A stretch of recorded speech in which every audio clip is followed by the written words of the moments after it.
Hey guys, in this video, I'll show you how to master email marketing with HubSpot. Alright, let's begin.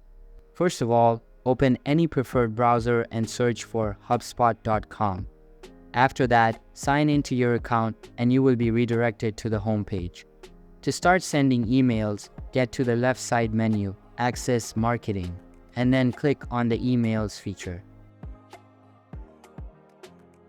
Now select the Create Email option at top right corner and a bunch of options will be displayed. Simply click on the first option and then choose the template of your choice. I will select the basic one and this editing page will open up.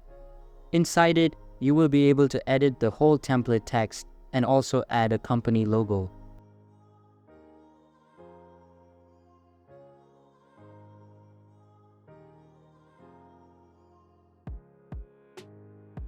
Once done, get to the Settings tab and change it to your preference.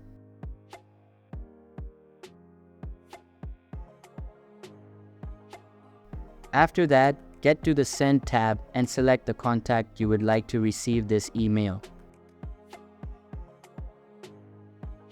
Now, click on the Review and Send button at top right corner and a menu will slide up. Simply review all of the entered information and click on the Send button. So that's basically how you can master email marketing with HubSpot. So that's all for this video. If you find this helpful, consider subscribing and giving this a big thumbs up. Thanks.